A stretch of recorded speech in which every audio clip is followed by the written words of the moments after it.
الله الرحمن. مسجد قباء نه قبله طرف ته دا یو مقام دی. نبی کریم صلی الله علیه و آله وسلم مدینه منوره ته تشریف راوړ نو اول مسجد قباء کی سار شو لاره کې مسجد جمعه کې او بیا مسجد نبوي ته تلل.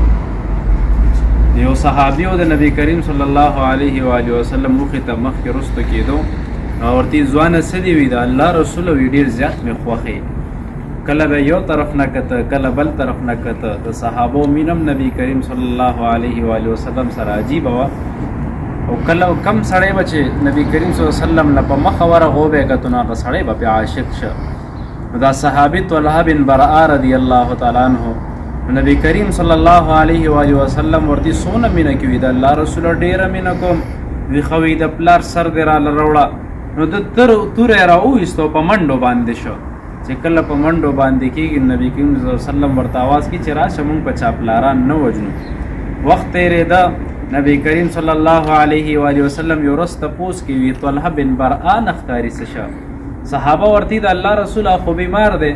نو نبی کریم صلی الله علیه و آله وسلم چراغ نو دلته شاته د هغې کورونو هغه ځای کې مقام او دې طرف ته دا باغ دی. نو طلحه بن براء رضی الله تعالی عنہ تپوس چوکو نو نبی کریم صلی الله علیه و آله وسلم صاحب کشف کور والا ته وی معلومیږي دا چې د دې مرض نه وفات کیږي. نو دلته نبی کریم صلی الله علیه و آله وسلم ایثار شوی او سمونځ وغیره دلته کړیو. نو نبی کریم صلی الله علیه و آله وسلم کور والا ته وی که وفات شو نو ما به جنازې له راوغواړې زه به جنازه وکم. د دې نه لوی شرف بل نشته مسلمان لپاره چې د هغې په جنازه به پیغمبر ودرېد هغې به د هغې دعا وکړه. نو کله چې دا یو څو ورځې تېرې شوې نبی کریم صلی الله علیه وسلم وی طلحه څنګه شو پته یې نه لګي. صحابه ورته حضرت خو وفات شوی دی. ورته ځي چې زه لاړ شو چې کله راغه تپوس کې کورونه وي تاسو ته خو مونږ ویلو چې ما جنازې له راوغواړې. وی د الله رسوله دې نه لوی شرف یې نه شو کېدی.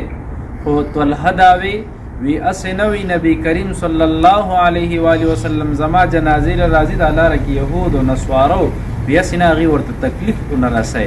نو وی خیر دی د ما جنازې له دې را نشي خو چې تکلیف ورته ونه رسي. نو په دې وخت کې نبی کریم صلی الله علیه و آله وسلم ودرېدو یو دعا وکړه.